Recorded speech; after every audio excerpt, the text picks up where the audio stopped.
Bonjour et bienvenue dans le vlog de mattelweb.com numéro 64. Cette semaine, je me suis payé une sacrée colère. Et croyez-moi, elle est plus que légitime.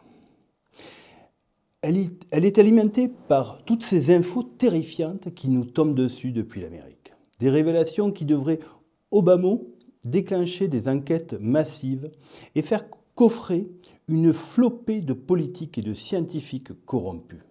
Mais rien, nada. C'est l'omerta totale. Partout.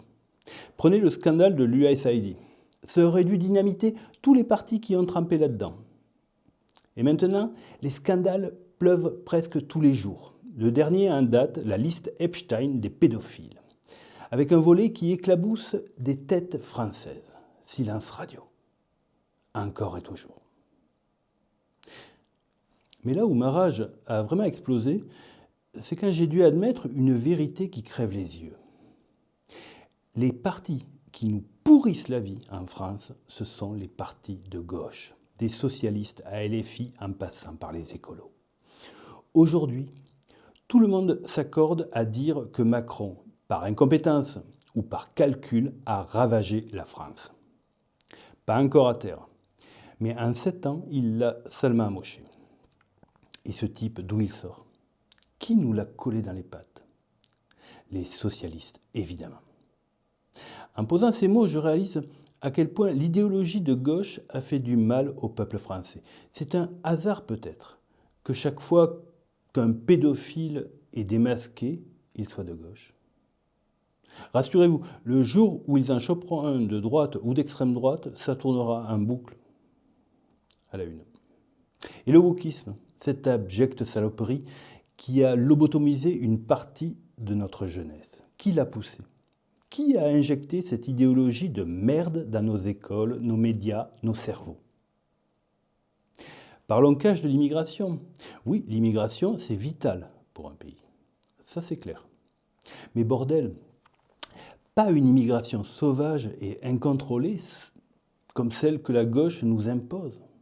C'est de la folie pure. Vous installez un climat d'insécurité permanent dans chaque rue, chaque quartier.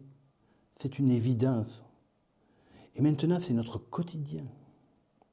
Une idéologie qui orchestrerait ça sciemment ne peut viser qu'une chose, détruire le pays de l'intérieur.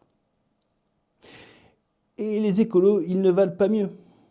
Devenus des marionnettes des lobbies, ils pondent des lois qui n'ont rien à voir avec la planète et tout à voir avec le fric. Toujours plus de fric extorqué aux plus pauvres. Le monde du spectacle et des médias, complètement gangréné par cette même idéologie. Un AV woke, comme les Trois Mousquetaires, fait un bide. C'est forcément la faute de l'extrême droite. Pas une seconde pour se dire que le film est juste pourri. Les médias, on est en 1938 avec une presse de propagande répugnante qui nous gave de mensonges à longueur de journée. Je pourrais continuer jusqu'à vous enfiler la nausée.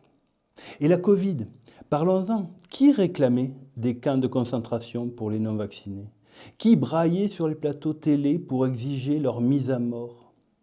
Le parallèle avec l'Allemagne des années 30 est glaçant. Je n'ai pas de dogme en politique, je l'ai déjà dit. Mais je sais flairer une idéologie toxique quand elle se pointe. J'aurais vu clair dans les jeux des nazis à l'époque. J'en suis sûr.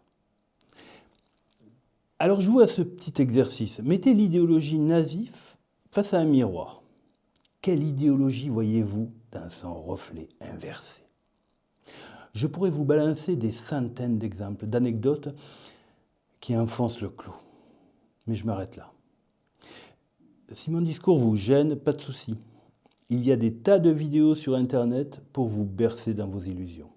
Moi, je n'ai pas lancé ce vlog pour vous caresser dans le sens du poil. Je l'ai créé pour décrypter ce qu'on vit. Et là, aujourd'hui, l'idéologie de gauche nous pousse tout droit vers une troisième guerre mondiale. C'est impardonnable. On ne leur pardonnera pas. Leur projet de destruction est condamné à l'échec, comme celui des nazis avant eux. ce qui me fout le plus en rogne, c'est qu'ils s'en sont pris à nos gosses, à nos enfants. Ça, c'est la ligne rouge. Plus aucun pardon possible. Je vous remercie pour votre écoute et à la prochaine fois.